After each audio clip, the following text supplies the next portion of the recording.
karunungan, ang kanyang kapurihay manatili magpakailanman.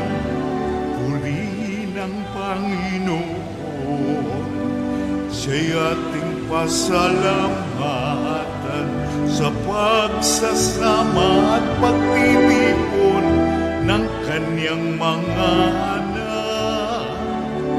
Pagmamahal sa Panginoon ay simula ng karunungan, ang kanyang kapurihay ay magpakailanman.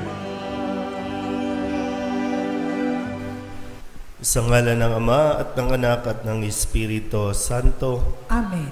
Ang pagpapala ng ating Panginoong Hesukristo, ang pag-ibig ng Diyos Ama, at ang makikipagkaisa ng Espiritu Santo naway sumainyong lahat. At sumaiyo rin.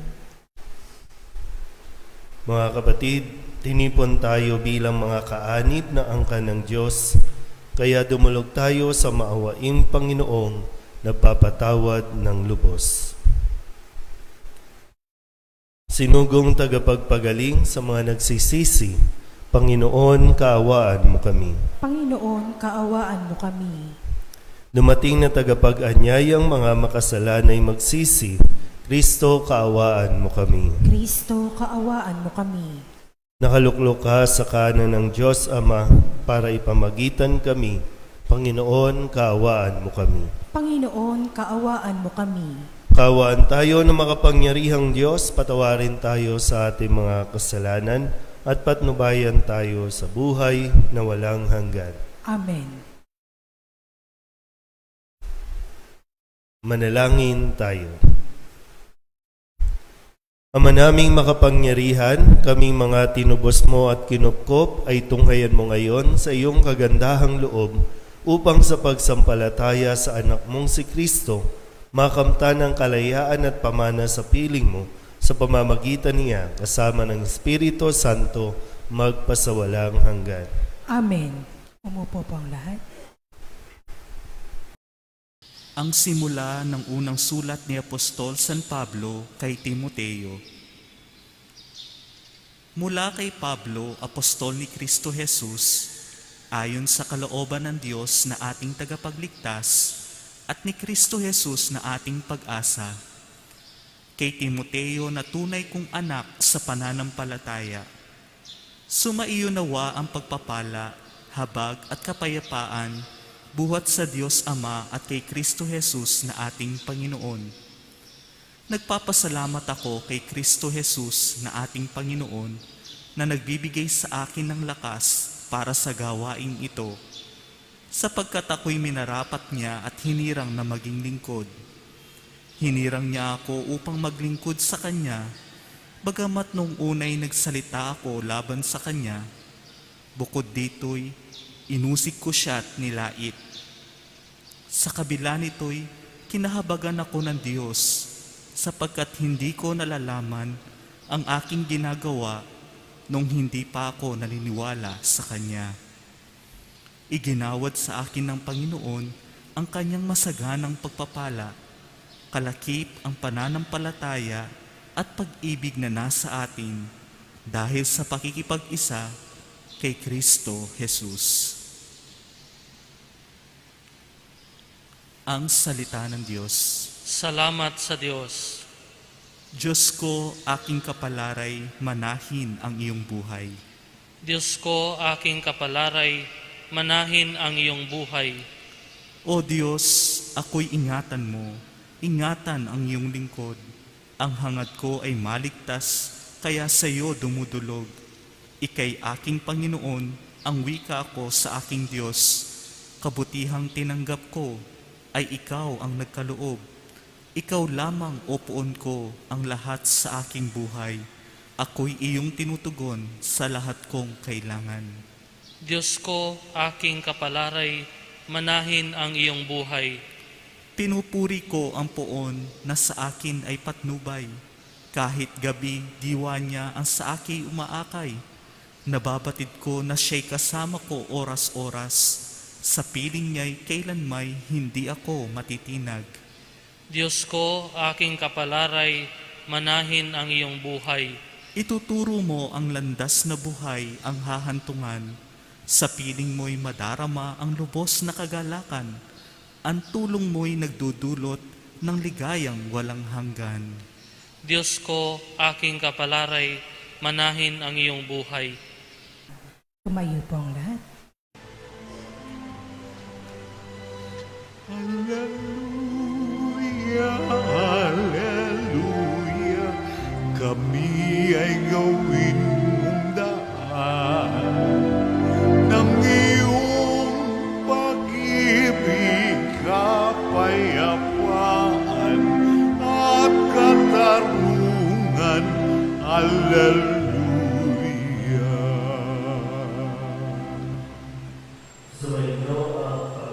At sumaiyo rin. Ang mabuting balita ng Panginoon ayon kay San Lucas. Papuri sa iyo, Panginoon.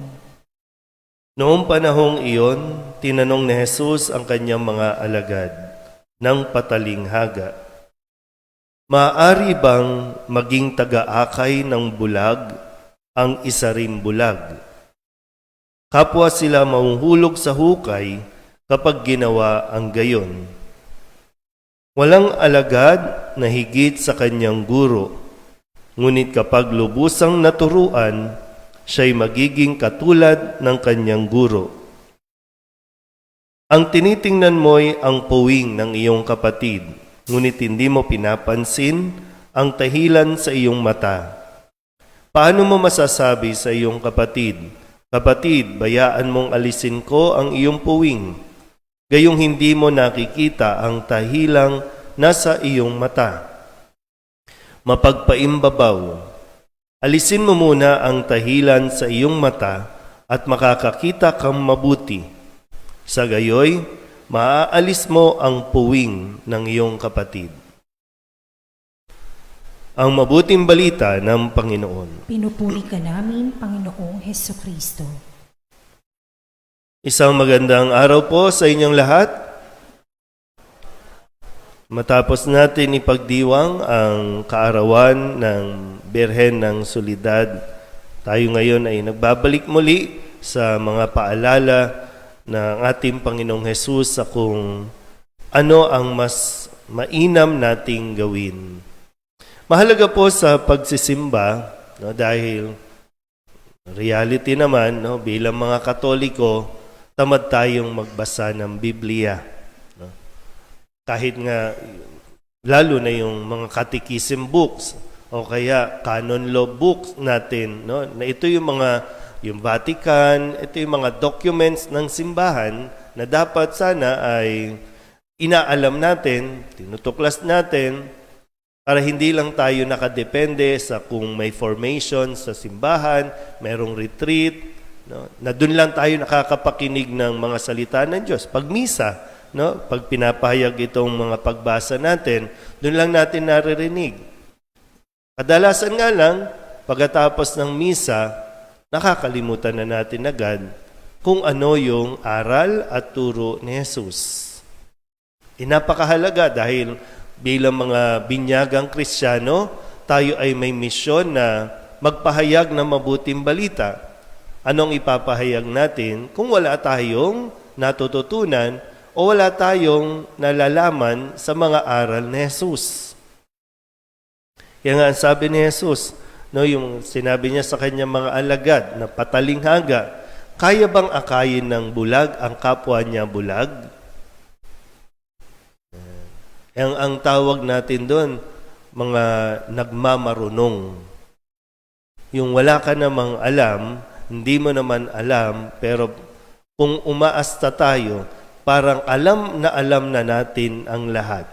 Kaya kung makapag-correct tayo, makapagsita tayo, makapanghusga tayo, para bang talagang hawak mo ang katotohanan.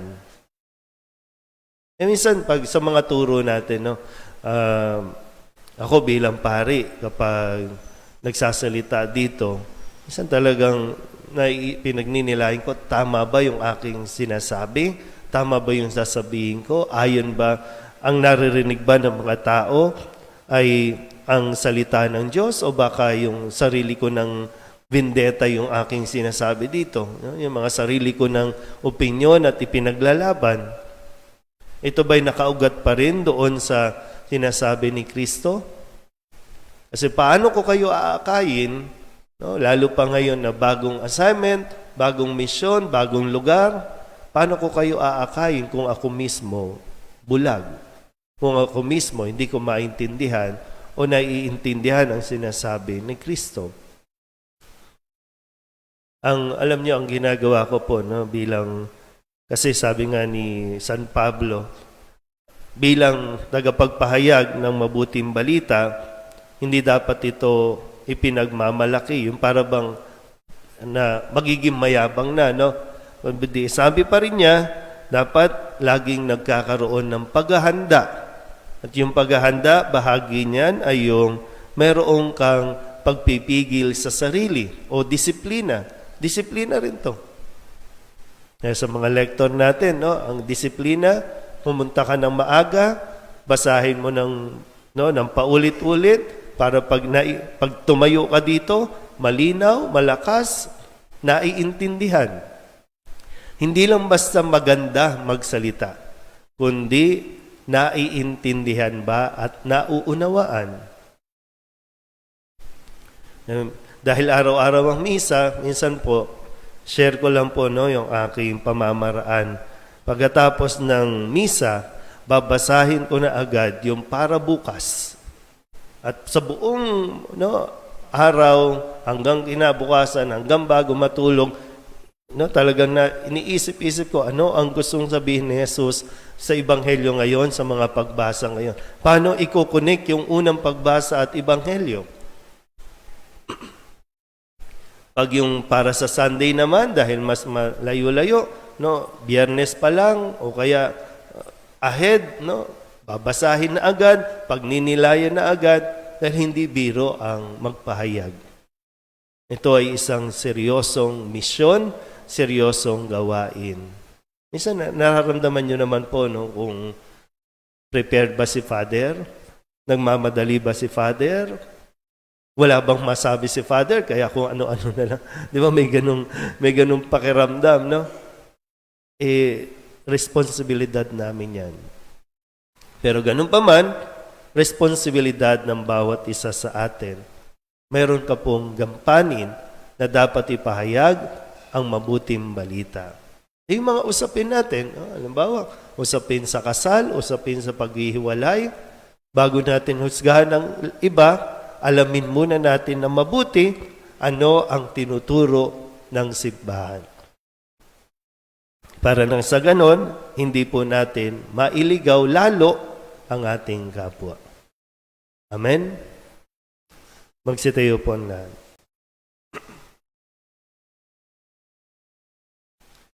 Sa pamamagitan ng kanyang salita at gawa, tinuruan tayo ni Jesus ng mahabaging pagpapatawad ng Ama na naglalayong magligtas at hindi pumuksa. Masundan nawa natin ang kanyang halimbawa habang nananalangin tayo sa Ama.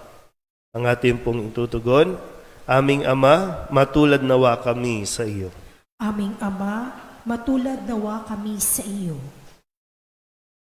Ang simbahan naway piliin ang daan tungo sa pagpapatawad, katarungan, katotohanan at pag-ibig. Manalangin tayo sa Panginoon. Aming Ama, matulad nawa kami sa iyo. Ang tapat at maliliit na mamamayan, naway hindi mailigaw na mga di-tunay at mga ambisyosong pinuno. Manalangin tayo sa Panginoon. Aming Ama, matulad nawa kami sa iyo. Atin nawang mapigilan at mahinto ang paghusga sa ating kapwa dahil sa kanilang kahinaan at pagkukulang. Manalangin tayo sa Panginoon. Aming Ama, matulad nawa kami sa iyo. Ang mga may sakit, naway makadama ng mapagpatawad na pag-ibig at pagpapagaling ng ating Panginoon. Manalangin tayo sa Panginoon. Aming Ama, matulad nawa kami sa iyo. Ang mga pumanaw, naway tumanggap ng habag sa harap ng luklukang hukuman ng Diyos. Manalangin tayo sa Panginoon. Aming Ama, matulad nawa kami sa iyo. Dulog din natin sa Panginoon ang ating mga personal na kahilingan at mga panalangin para sa ating mga pamilya. Ganon din ang lahat ng mga intensyon ng mga nanonood ngayon sa Facebook Live at ang lahat ng mga panalangin na hiniling sa atin ay pagdasal sa misang ito.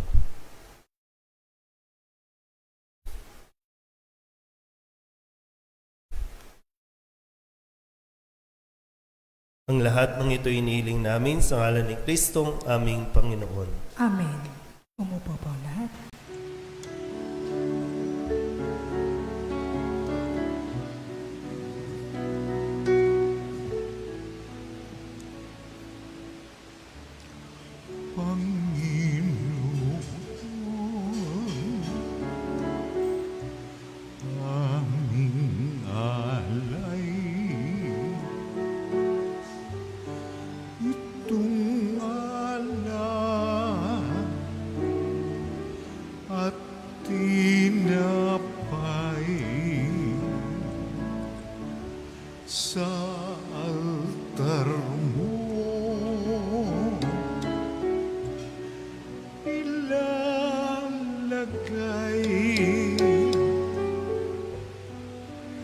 Tanggapin sa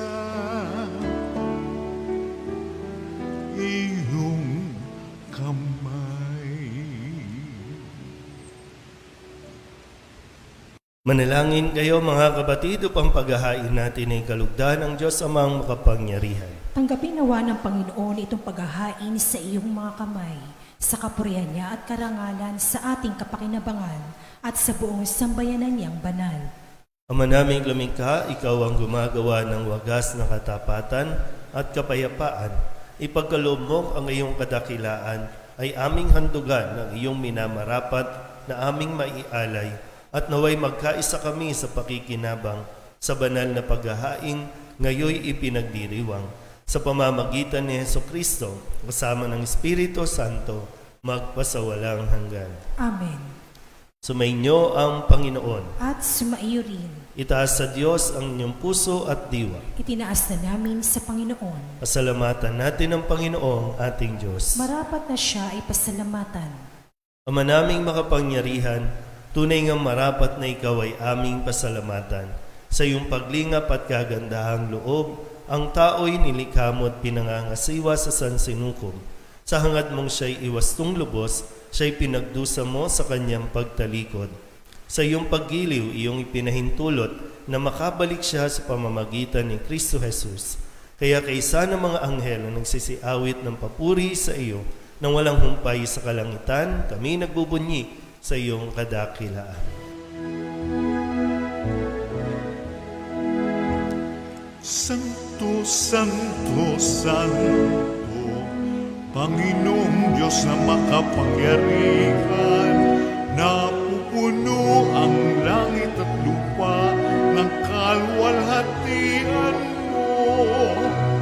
Hosana sa kaitaasan, pinagpala ang naparirito sa ngalan ng Panginoon.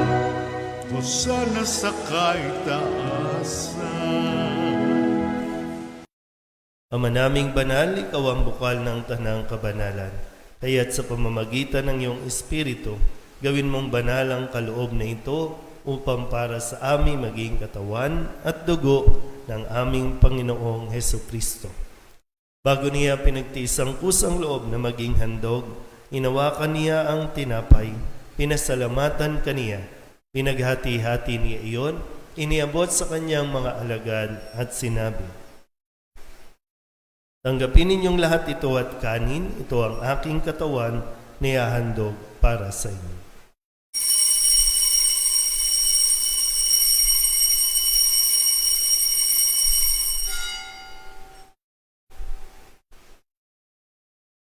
Gayun din naman nang matapos ang hapunan, inawakan niya ang kalis, muli kaniyang pinasalamatan. Iniabot niya ang kalis sa kanyang mga alagad at sinabi, tanggapin ninyong lahat ito at inumin. Ito ang kalis ng aking dugo, ng bago at walang hanggang tipan. Ang aking dugo na ibubuhos para sa inyo at para sa lahat, sa pagpapatawad ng mga kasalanan. Gawin ninyo ito sa pag-alaala sa akin.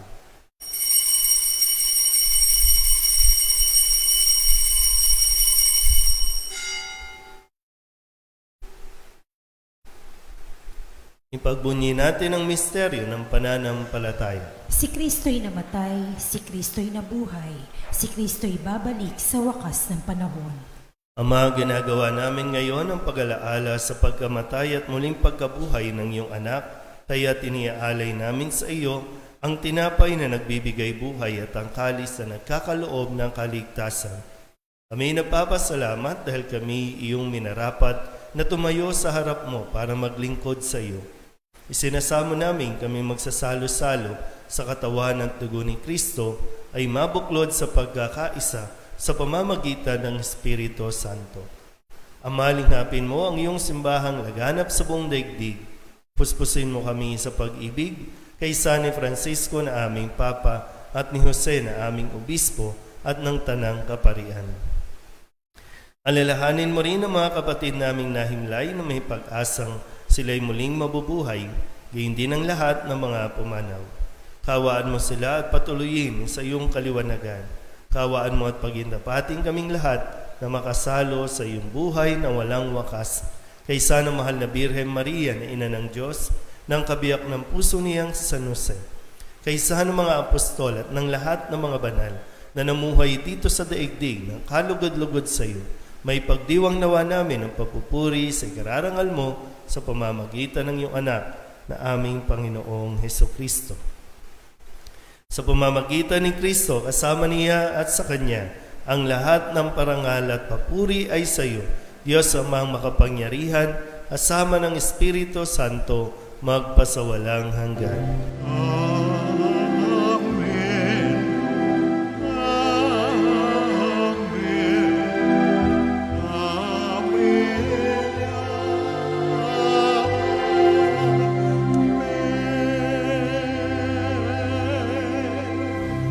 Buong kababang loob tayong tumawag sa ating Panginoon ng Ama namin.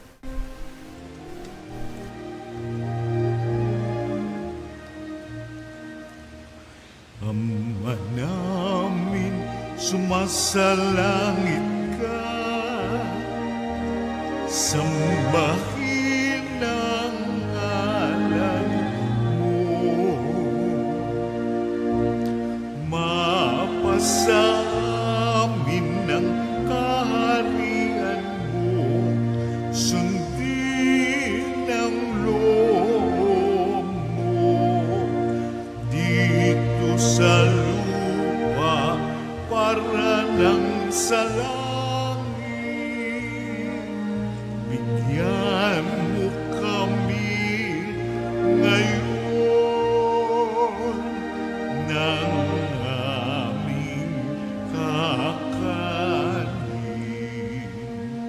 sa araw-araw at patawarin mo kami sa aming mga sala para ng pagpapatawad namin sa nakakasala sa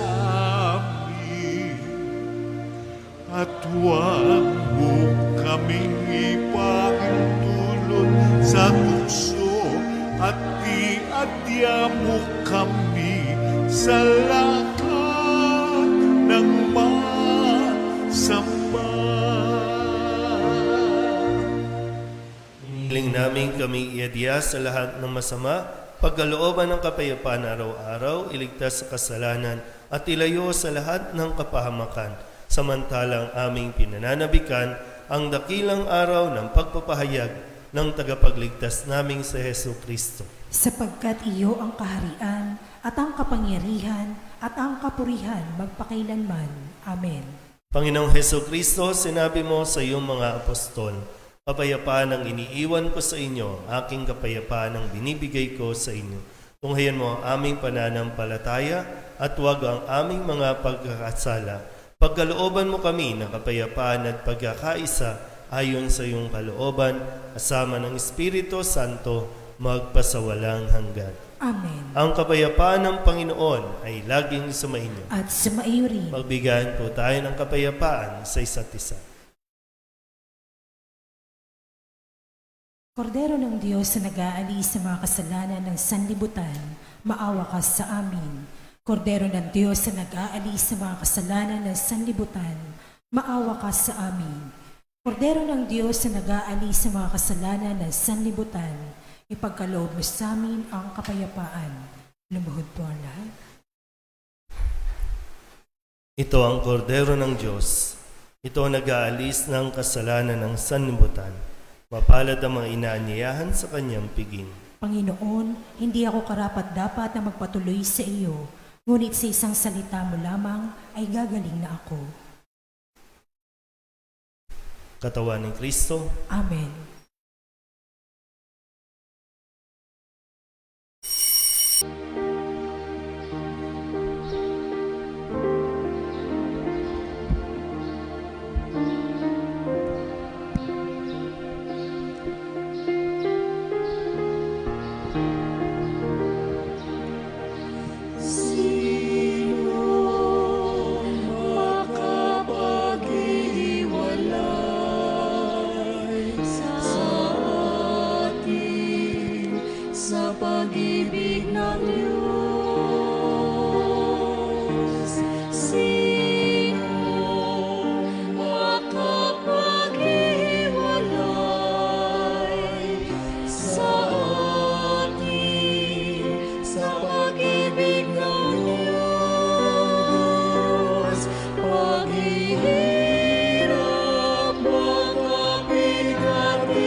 Jesus ay nariyan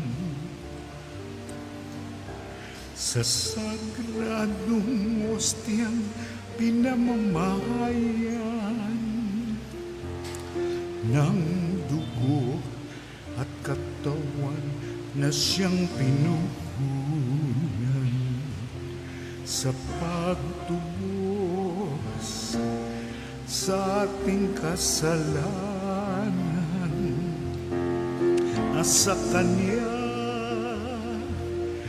ang ating kaligtasan, nasa Kanya ating katahimikan. Purihin siya habang tayo'y may buhay, sambahin siya magpakailanman. Panalangin para kay Nuestro Padre Jesus Nazareno. Katamis-tamisang naming mahal na Poong Jesus Nazareno, Diyos at manunubos ko, na naglalakbay sa Kalbaryong pasan-pasan mo ang krus na nagpagpapakuan sa iyo. Akong abang makasalanan na naging dahilan ng iyong di masayod na hirap ay nagpupuri sa iyo at nagpapasalamat na bilang maamong kordero ay buong hinahong tinanggap mo sa ibabaw ng iyong balikat ang kahoy ng iyong kamatayan, upang doon mawakasan ang aking mga kasalanan at ng sandaigdigan. Patawarin mo ako, o butihing Jesus, inaamin ko ang aking mga sala at ako'y nananalig na dahil sa kabutihan mong walang kahulilip ay hugasan mo ng iyong dugo. Iniibig kita ng higit sa lahat ng bagay. Ipinangangako na ako'y magiging matapat hanggang sa oras ng aking kamatayan. Patnubayan mo ako, Diyos ko, ng iyong biyaya at ihatid mo ako sa landas ng iyong mga utos, diyan sa iyong langit na kaharian. Siya nawa. Manalangin tayo. Ama naming mapagmahal, kaming pinapagsalo mo sa iyong salita at piging na banal ay iyong pinalalakas at iyong binubuhay. Pagindapatin mong kami makapakinabang sa buhay ng iyong anak na para sa aming sarili niya ang alay bilang aming tagapamagitan kasama ng Espiritu Santo magpasawalang hanggan. Amen. Sumainyo ang Panginoon. At sumaiyo rin. At pagpalain kayo ng makapangyarihang Diyos, Ama at Anak at Espiritu Santo. Amen. Tapos sa banal na misa, umayo tayo sa kapayapaan ni Kristo. Salamat sa Diyos. Gandang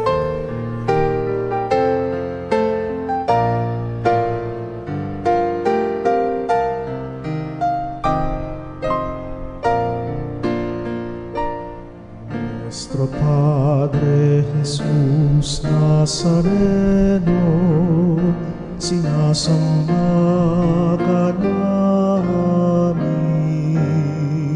pinipintuho ka namin, aral mo ang aming buhay at kaligtasan. Nuestro Padre Jesus Nazareno, iligtas mo kami sa kamatayan. Ang krus mong kinamatayan ay sagisag ng aming kaligtasan. Nuestro Padre Jesus Nazareno, dinarangal ka namin. Nuestro Padre Jesus Nazareno, minulwalhati ka namin. Nuestro Padre Jesus Nazareno, dinarangal ka namin. Nuestro Padre Padre Jesus Nazareno,